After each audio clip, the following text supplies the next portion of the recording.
I do think AL are a team that are very well coached. I do still believe in their jungle support duo, despite the fact I did pick Gen.G 3-1 to win the series. So, And I do think they can bounce back. So what you're saying is there'll be a game 5. I That's hope what you're so. promising? No. I want to promise, Emily. I don't want to promise anything. Can you promise it after the draft? No. Okay, well, we tried, chat. We tried, okay? Skarner banned away by Anyone's Legend, Rise taken away by Gen.G. I will say, you talk about the Tarzan and Kyle of it all. I don't think Kyle has had the best series overall. I think he has struggled to really have the impact that you expect from him. Duro in the last game had an absolutely stellar performance overall, so we'll see if Kyle can step up. Have to remember, it is his first international. He's a rookie at this level, and so there are going to be some nerves. There is going to be some tension. Has obviously played a high amount of high-stakes best-of-5s, and he started off well in that game as well. I think that's really the key thing for me. It's just about maintaining that level throughout the entirety of the series, and kind of on the opposite side was the inverse for Canyon. His early game was nothing to write home about, but then mid-game kind of woke up, and the Vi target selection was a large part of why AL wasn't able to find the team fighters. The respect still going to be paid to Flandre here with that Yorick ban. Yeah, you really don't want Shanks on this Rise, and you really don't want Flandre on this Yorick, and you really don't want Tarzan on Wukong, honestly. Like, these are all really nice target bans towards things that AL are super comfortable on. On the other side, we see Anyone's Legend recognizing, again, that Skarner pick and the power that Canyon has had on that, and then the Renekton and Jace for Keen as we see the Galio locked in. First pick Galio, it wasn't on my bingo card for today. Rumble obviously already played in game 1 by Flandre himself, so it's not going to be that top lane counter that you often see. Does really facilitate dive compositions, but then I look at the rest of the picks that have already been removed. It's like, how much dive is left for you? You've got Nocturne gone, Vi's gone, Kaiser's gone. Like, do you have enough tools to really get on the backline, or is it purely going to be a disengaged Galio? Gen.G now looking towards the Caitlyn. 4-0 here at MSI. Yeah, really, a curveball here in the draft. Kind of caught off guard. The Galio obviously is still a flex pick, so can go into multiple directions. That Caitlyn, though, not going to go anywhere else here for Rula. And maybe Gen.G looking to very early set themselves up for a draft where they actually have prio in bot lane, which thus far they haven't really been able to get. They're definitely going to have prio with with this. Caitlyn Karma is super, super obnoxious to have to go up against. Has incredible push. Is a really, really easy pushing lane to play around. And in these Caitlyn games we have seen thus far, it's been super successful when we've had either these jungle invades or just when she's been able to take down that turret super, super quickly because of her pushing power. We see the Nico being looked at for Anyone's Legend. What this also does is it puts AL in a position where they basically have to pick bot lane, because otherwise you are going to have very little choice into one of the most oppressive 2v2 bot lanes that are available. The fact that this Galio could still theoretically be flexed between top and mid, I think gives them a little bit of leeway, but into Kate Karma, normally this is a strong 2v2, but the range advantage, I think, is going to be a big deal. Yeah, the range advantage is huge. We do have the MF coming in. Obviously, Galio and Nico in particular, do have a lot of good setup for the MF. The Cassante, the Keen Sante. Oh, boy. We're going to see it? I would be shocked if they don't. No reason not to. Man has been an absolute demon on this for, I want to say, like a year and a half now. How long has Cassante been out? That's how long he's kind of been a demon. Yeah. Okay, but it's a lot more impressive now, okay? Everyone used to be able to be good at Cassante. But he was also really good. He was extra good. He was always also really good. You got me there. So Keen is going to get the Cassante up towards the top side. I also like it because it deals with a 2v1 pressure quite well, whereas Galio can struggle a little bit with that. Obviously only has the Winds of War to farm up from range and a magic shield, which isn't too powerful, into a Caitlyn, unsurprisingly. Gen.G now looking towards the next ban. Camille is the removal, so they're thinking maybe this Galio is going to go into that mid lane. Camille obviously gives you a lot more backline threat, which they already have from the Nico and from the Galio. Yeah, I wouldn't necessarily expect to see that coming out of Flandre, but I mean, it's a great combo, right? Like, it's an absolutely stellar combo. I can potentially see Flandre going for it. This this iteration of Flandre, not as much as prior iterations of Flandre necessarily. We do see the Nidalee taken out, which this has actually been a lot more of a Flandre pick, but it's going to be banned out on the blue side by AL, and then we see the respect being paid to Tarzan Zed with the Zed removed by Gen.G. Both junglers, I think, really getting the respect they deserve here. Canyon's Nidalee is... Well, he has a world skin on it for a reason, has just remained in his wheelhouse for the longest amount of time. I'm wondering if we're going to see the Lee ban to come through here after the game. He had on it before. Also means that, yep, there we go. Yep. Also means that Chovy will be not really hamstrung in what he picks here. If they want to go on R4, my expectation is they're going to pick a jungle pick for Canyon here and then save that counter pick for Chovy as we get towards the end of this draft. Definitely makes the most sense to give Chovy a little bit of extra time. Kha'Zix is the hover currently for Canyon. Another Canyon special. Yeah, I brought it out against Xinjiao, I remember, as it last year. But instead, actually looks like they're saving jungle for last. Silas locked in for Gen.G. A couple of great ultimates to steal away. Bullet time, Pop Blossom, even the hero's entrance, very powerful. Anyone's Legend now rotating through their mid lane picks and obviously have, well, either top or mid and jungle left to lock in. Yeah, we'll see where those picks end up going. So we're going to see the Smolder coming through, which is really interesting. That's a poetic justice there from Shanks. Picking the Smolder into the melee matchup in mid, something that Chovy also relied upon last year at Worlds. Very memorable game. Was able to then build an absolute monstrous lead very early on. We're going to see if Shanks is going to be able to replicate that with his performance thus far. I do think that the expectations are definitely high, and the stacking is always going to be a big threat, as there is a Jarvan here for Tarzan. That AoE is gross. Yeah. Like, that is such good lockdown. AoE CC into AoE damage. Gen.G now looking towards jungle. Duro hovering the Talon, which would be a little bit of a shocker, I'll be honest, but does farm really well, has good ganks as well, and when you have lanes that are going to push like this Caitlyn and Karma, you can play around them. Neferi instead, a different AD jungler, only won one game so far out of 5 here at MSI. Yeah, I mean, we're full, like, circle gaming kind of from AL, right? Like, as soon as they're able to get down AoE, this ends up being a disastrous comp, but it is, they're gonna swap this, right? No? Yeah, we're waiting. The timer is running out. It makes sense into the Cassante. You shouldn't be threatened realistically, but looking at the players, I think not what we were expecting, right? Flandre on an 80 top here. I mean, how do we qualify not what we were expecting, right? Because I will say, in like Flandre's defense, right, he's kind of always been this player who does look for these really interesting top lane counter picks. Thus far this season, he has been much more of a like, okay, we're going to put you on the Scion. We're going to put you on the Warwick. Non-subscribers, we'll see you in 30 seconds. You don't have to listen to my Flandre history lesson. But when he first But that's why they should subscribe. Yeah, great. Subscribe to hear me rant about Snake Flandre again. But like, he was known for these being on the cutting edge of like picks or builds that people hadn't discovered yet, but also just bringing stuff into the top that people weren't necessarily familiar with. I actually credit him with the tanky Jace build that we saw much earlier this year. And additionally, when he first came in, he was playing the Kassadin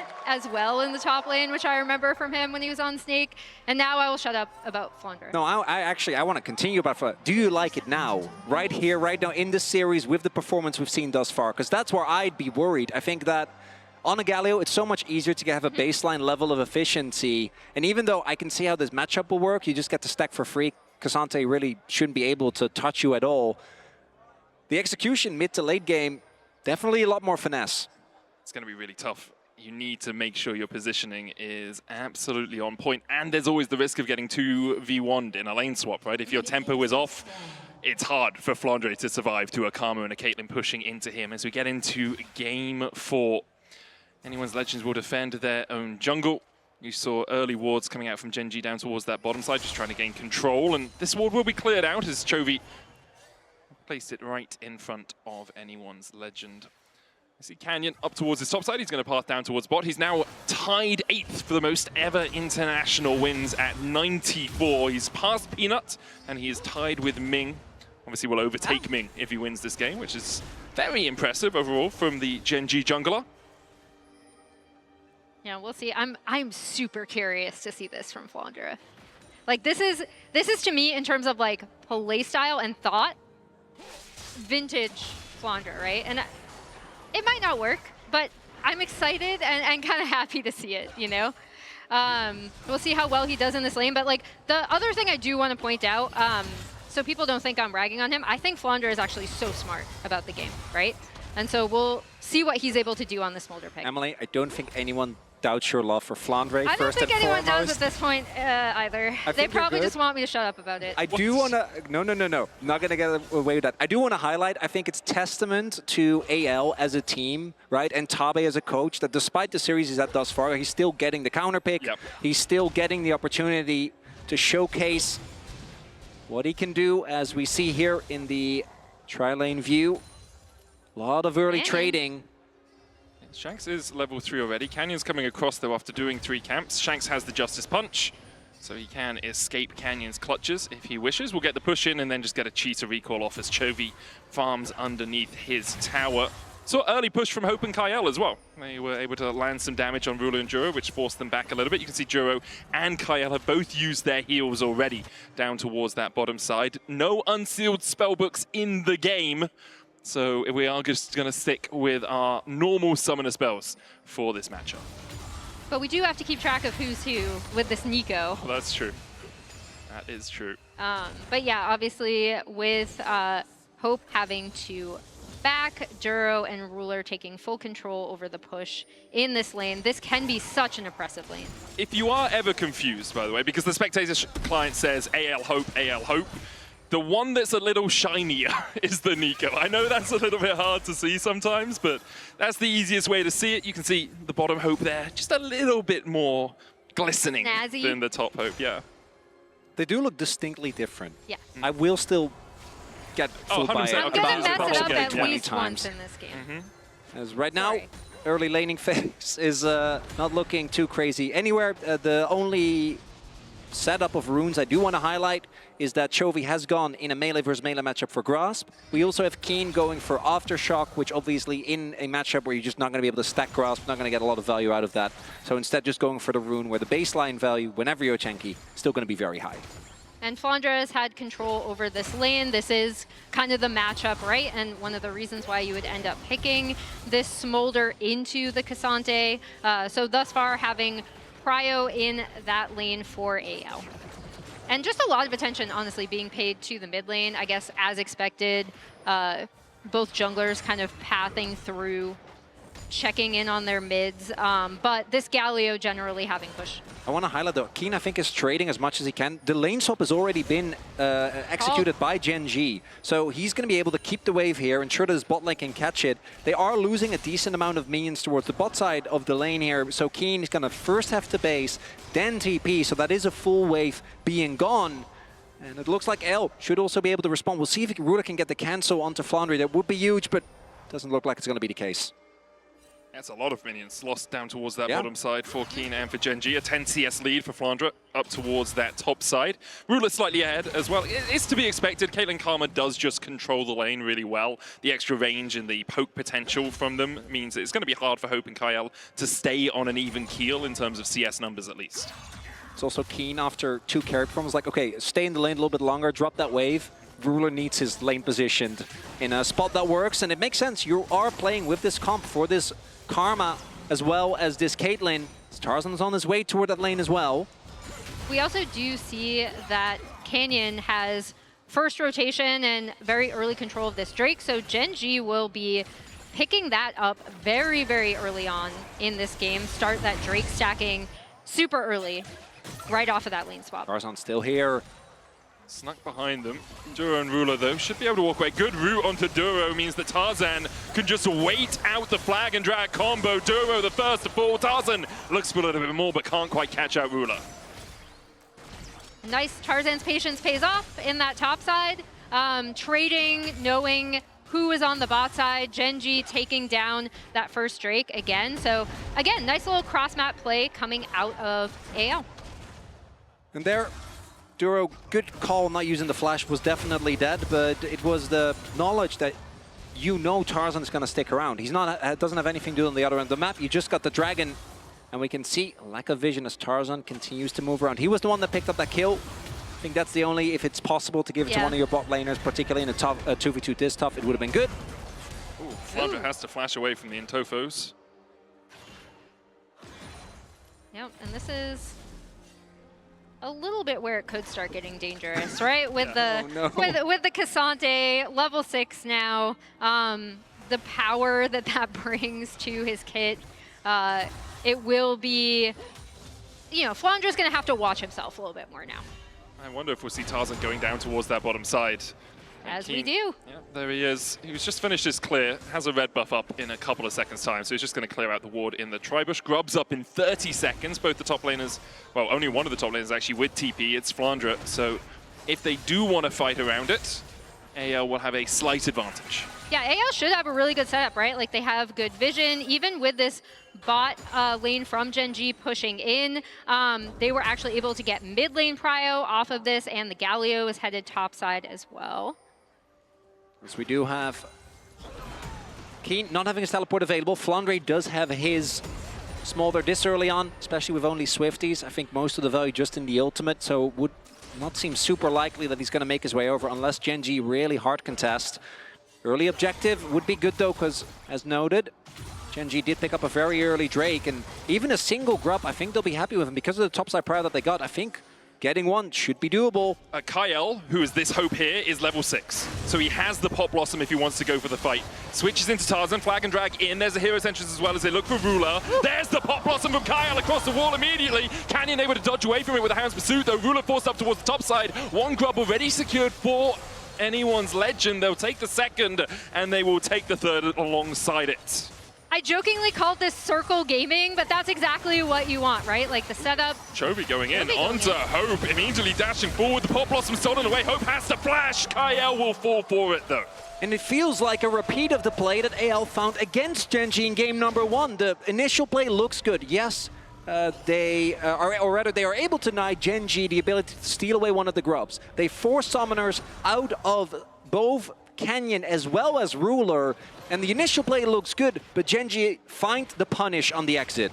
And this is exactly what I like to see from these two teams, right? Like going back and forth as Tarzan goes in on to Ruler. He gets out, thinks he gets out, but then Kyle is there, and then he has to flash out of the backside. And then as we see them cleaning up these 3 Grubs, Flandra might be in trouble. Doesn't have flash, remember. Joe's going to look for the chains. TP coming in. Mom called. The ace in the hole won't be enough to kill off the Smolder. So this TP is just going to be able to defend the push in from Gen.G. TP from Shanks means that Flandre stays safe, but they are keeping this Smolder on the back foot. It's going to have to be another TP invested from Fly towards the top side, which means that Gen.G, when this next dragon spawns in about a minute, they'll have a summoner's advantage. Obviously, Flandre not having a way to stop Keen's TP. And if Gen.G can, at what will be like 11 minutes, already get to a 2 Drake lead, AL might be forced in some fights that, particularly with a Smolder, you don't necessarily want to take. Yeah, Gen.G could have some really good setups with AL kind of waiting for that Smolder to fully stack, to fully come online. Taking that early Drake was actually crucial for them because it does force AL to note the timers. Like that was, I believe, the earliest Drake we've seen taken in this series. Yeah. So yeah, really, really nice setup for Gen.G if they can get vision down there and kind of force AL to either give it up, which starts their Drake stacking really, really early, or force AL to fight when they might not have proper itemization or Smolder stacks. Yeah, something you can do when you have an AD carry that is in such a dominant position in the 2v2, right? Like Hope is at 82 CS to Ruler's 114. That is essentially 5 waves of minions that Ruler has been able to pick up in this early game that Hope hasn't had access to. He's on his way towards the Collector, has the serrated Dirk and a pickaxe right now. Good use of the phase rush there from Shanks, using the ability to dodge out of Chovy's counter trade. We have Chovy sitting on the components, but not yet his Roll of Ages finished. Canyon, though, he is sitting on that Shojin. And even though Tarzan is still decently ahead, they're both at 1 item spikes, both sitting on boots. And Neferi in these fights, if not dealt with, can really take over with the reset. And we see Chovy TPing down to this bot side. Keen's TP is up while Flandre's is down for this Drake fight. So Keen can join. Poke. While Flandre can't, and they're just taking so much damage. The ace in the hole took about half of Kaio's HP as anyone's legend do try and wrest some control over this river. The Smolder moving down from top because he doesn't have that teleport. Keen can continue to push in, maybe get a plate for himself in this small window. But now you see Gen.G immediately peel off. They don't need to do anything because Keen is going to be pushing this wave in top. Chovy's just pushing the wave in bot. For Gen.G, it's fine to slow play this. And this is exactly what we were talking about. This is the power that getting that super early Drake gave them, and then potentially forcing AL to kind of choose whether they want to contest this at potentially a disadvantageous spot. Look at that ward, the TP! TP immediately. AL will back away. They know they can't do anything here. As the taunt, sorry, is going to go on to Chovy. Kaio forced out the all-out on Hope. It's Hope that he's got! I thought it was the shape splitter, but Keen finds the all-out that he wanted, and Hope goes down. And that's a big mistake from Hope. I'd love to see, again, a little bit more of the setup on that. Just looked like he was caught out of position in the mid lane as they were backing off that Drake fight. And what potentially could have been maybe getting control of the mid wave, right? And then also allowing Flandre to push on this top side kind of turns into Gen.G being able to shove this wave in mid, getting the kill, getting the Drake, and being able to completely reset on the map. And if you thought that that ultimate from Ruler did damage, now it's an Infernal Rift, so we are going to be looking towards an Infernal Soul. Now AL, when it comes to the gold, still barely behind. It's more so about the fight they might be forced into, because I think as strong as this composition is, looking at what they have, right, there is so much AoE CC, but you do need to be able to actually get onto the objective, to get onto the river. And Gen.G, if they are the ones, and you have to walk through the choke point to get to them, it gets really hard. If Gen.G ever has to try and get through a choke, obviously, they won't be able to do so. It's also, like, who is tanky enough on anyone's legend to survive through Ruler autoing them a few times? Yeah. Like, you have a double haunting guy Shanks, Tarzan has Sundered Skyburst, Flandre is never going to be tanky on this Smolder. And we've seen so many great Caitlyn performances. A lot of them have come off, again, these invades. We still remember On's insane Elise performance that set up Elk on that pick as well. However, one thing I also want to point out is this Smolder stack timing now that we are just past 14 minutes. Flandre is at 125. Like, this is the exact average, 14.54 for the 125. So he's slightly ahead in terms of split 2 and MSI combined. And I do think that if Flandre reaches that point, target selection for Gen.G is actually pretty tough, right? Because unless they get a flank, they don't really have great engage. It's really more about the poke that they can set up, the area control. And unless Keen somehow finds a way onto that Smolder, outside of Canyon jumping in or Chovy finding some crazy chains, it should be relatively easy for AL to then sit back and just poke with that Smolder Q. Helps with clearing out the wolves that Canyon will be summoning as well with the Super Scorcher Breath. They're still trying to stack up. I think the average 225 is about 23 minutes, if I remember correctly. 22:59. Just short of it. So Flandre, now that he's hit that 125 mark, is going to be able to farm up these waves a little bit quicker. That's going to be right about if Gen.G get the next Drake when we're at the soul fight. So that is going to be, might end up being what the game revolves around. AL, though, setting up this objective. Shanks is heading up from mid. Canyon trying to get in for the steal. There's the eye there for him as well. Could use that with the smite. Tarzan will secure it. Pop Blossom on the backline. Ruler with a cleanse, but he's caught by the Strangled Thorns. The engage as well with a flash taunt. Keen getting chased away by Flandre. But he will manage to survive. Rifthold picked up by anyone's legend. And Chovy had TP but didn't want to use it, so instead AL get everything they wanted, as well as the sums of the bot lane of Gen.G. Yeah, the sums, and Shanks just barely missed in catching Ruler as well on the backside of that fight, but now they're just going to pop this Herald in the mid lane, get extra damage on this mid turret, and take down this Crab on the top side. And with those sums not being available, Duro in particular is so susceptible to Tarzan as Gen.G's looking to fight. Tarzan's being really greedy here. Chovy has stolen away the Cataclysm, but a good make it rain from Hope will slow them down enough. Tarzan going back in towards Chovy. The flank position as well from Shanks is not the best. He's knocked back and taken out. Gen.G claimed the Field of Warfare. Cataclysm flashed away by Hope as well. As in the end, AL just a little bit too greedy staying around for that Skull Crab. A little bit too greedy for the Crab.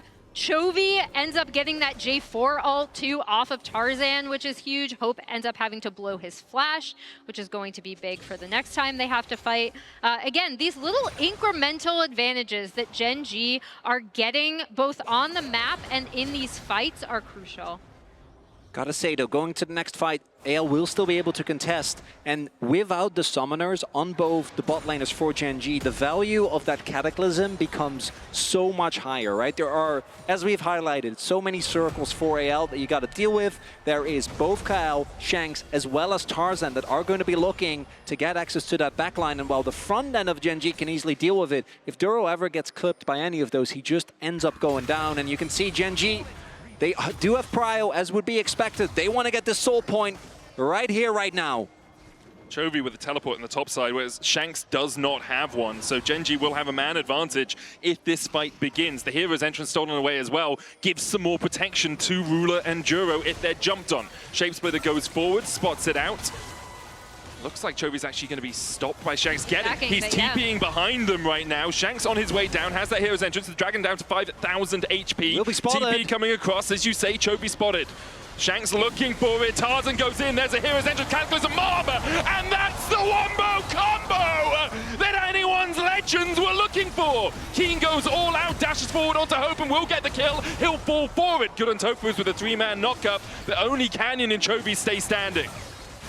Really, really nicely done from AL, and you see the power of these ultimates when they're combined.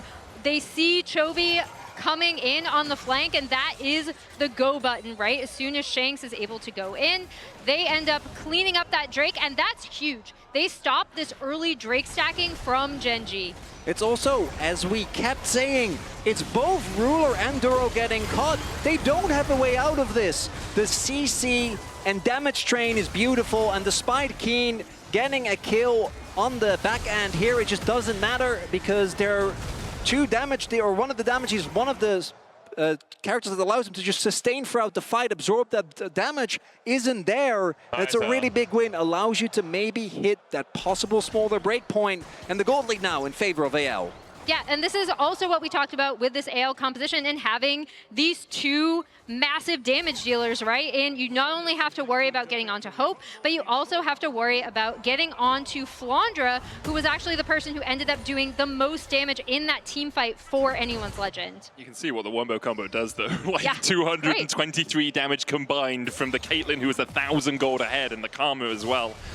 It's exactly what anyone's legends want to do in these team fights. With Gen.G now having their summoners on the way back up, it is going to be harder, obviously, for them to do it, but anyone's legends will just be happy that they've delayed the game a little bit, have stopped that soul stacking. Chovy getting chunked out by Shanks, who uses the phase rush to dodge his way away.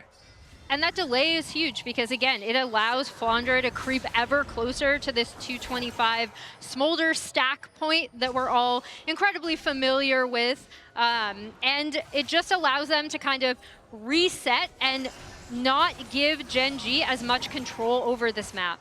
That said, I do think as we get to the really late stages of the game, everyone else on Gen.G feels a lot better than their counterparts, and it will just revolve around Flandre, right? Because a Caitlyn on multiple items, a Sylas that has the both an incredible amount of AP as well as ability haste, and Neferi as well as Cassante in those fights, I think you're going to be feeling good about as possible pick. Chovy goes in, they're going to go for the fight, the flash away, but there's the Cataclysm for the follow-up. The taunt comes out, and Chovy is locked in the pit. He'll fall. Gen.G start up the Atakan. I really can't do this. Yeah, they can't, not with that pick onto Chovy in the side lane. And again, nicely done from AL, recognizing that Gen.G want to start up that Anakan, want to leverage the pressure of Chovy in this side lane, immediately finding that pick onto him. Canyon's going to jump the wall here. They're going to look for Flandre if they can find him. Canyon eviscerates across. Flandre It's going to flash underneath the tower. The Hound's Pursuit coming out, and Flounder is still very healthy. Does have to burn that flash to get away. But they also get Keen's flash. I think he was looking for more. If you're able to get the ult off before the flash, you can still drag him back, kind of get the snapback there, but they're not able to find it. Flandre not having his flash available is nice, but still think AL are feeling great about the position that they're in, as Gen.G may be looking to again start up this Otacon, but with this many people in the area, don't think that it's going to be anything more than a feint. Yeah, they'll get spotted out. I think for anyone's legend, the only thing you're ruining in this early game is the fact that Tarzan's the one that's got all the kills. 4-0-1 Sure. on this Jarvan. Does have a 1.5k gold lead, but obviously Jarvan, as the game goes on, falls off a little bit. Chovy caught out again as Flounder is looking for the chase. He can just dash across the wall. There's the Cataclysm, though, in from Tarzan. Hero's entrance there for the follow-up, and Chovy has no flash to escape. Hope takes the kill. Chovy falls for the second time this game. And Chovy has had a relatively muted series, but in this game, he's straight up just getting targeted down by his ex-teammate.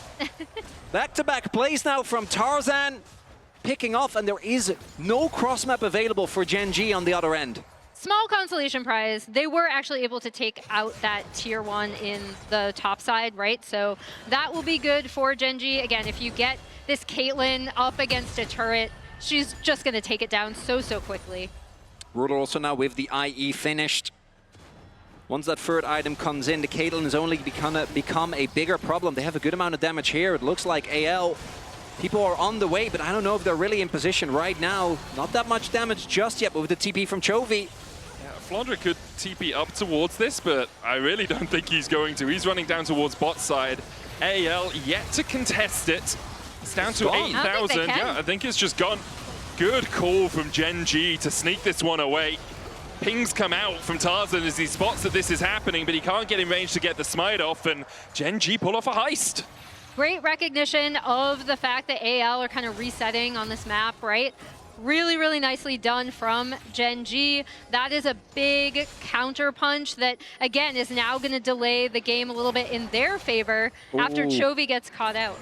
That's the stacks right there for Flandre. 235 hit.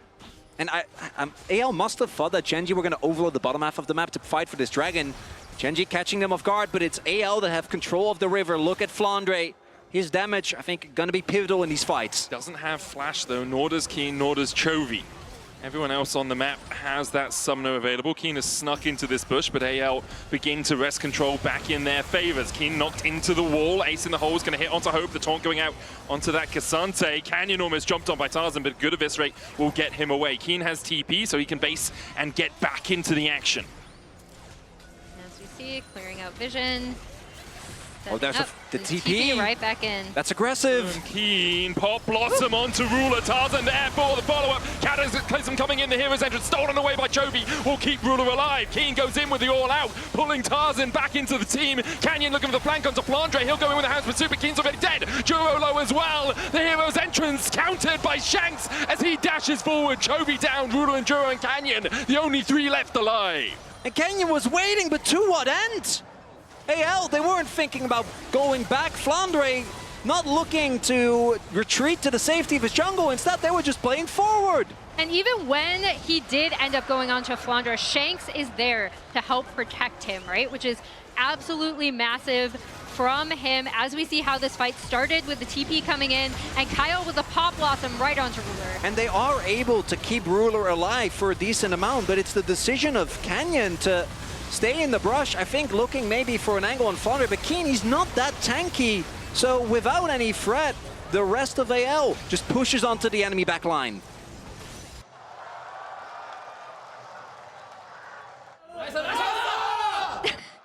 Means a lot to anyone's legend, obviously. It's not an elimination series, but taking out the LCK #1 seed would be huge for AL. For Gen.G, still only a couple of good team fights away from taking this series, getting back into control.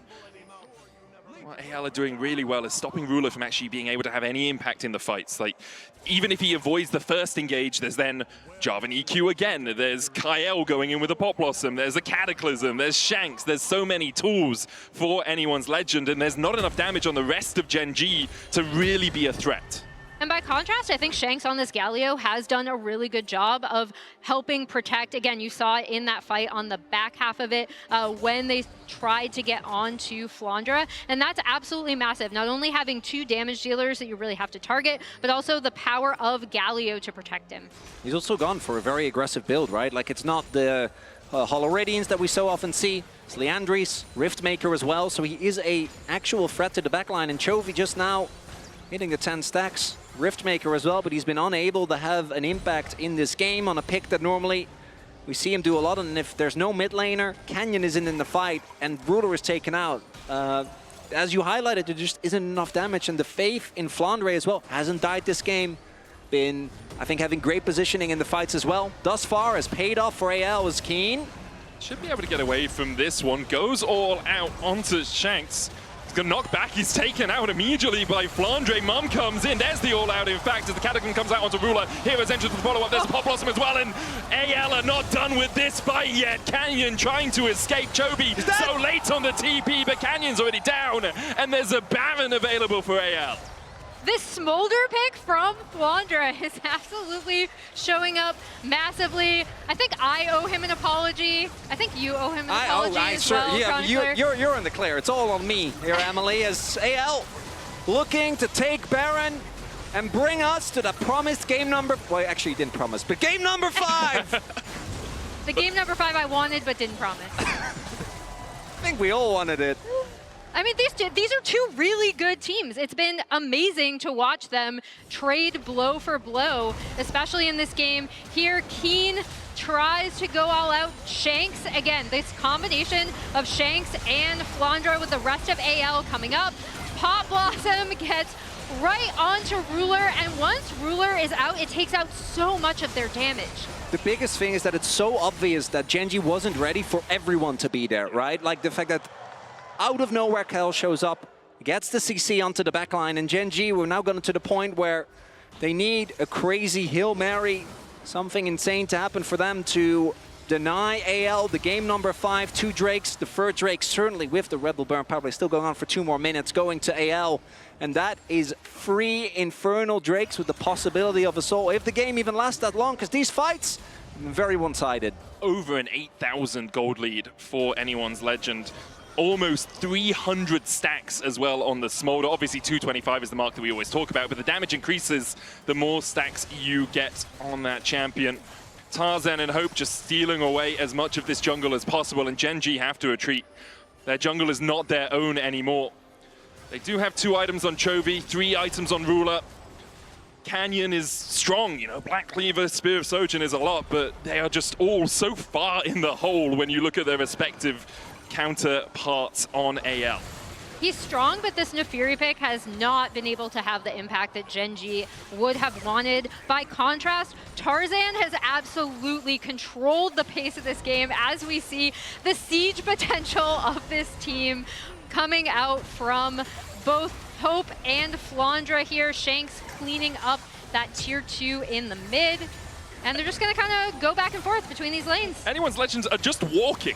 They're just walking menacingly at Gen.G, and they're having to retreat.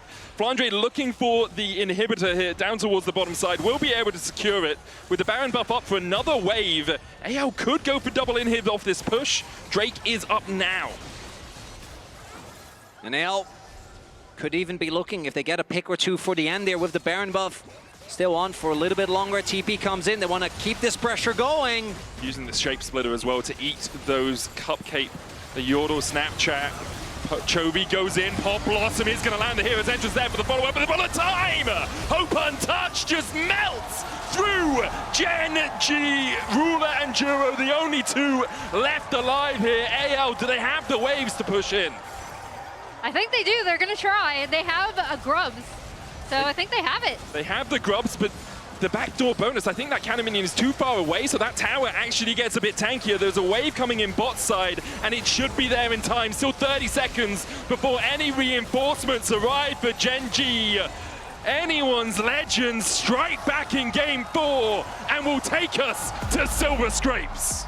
The Silver Scrapes we all wanted. #1 seed of LPL versus #1 seed from LCK. We got to see so much here. Tarzan controlling the pace of the game.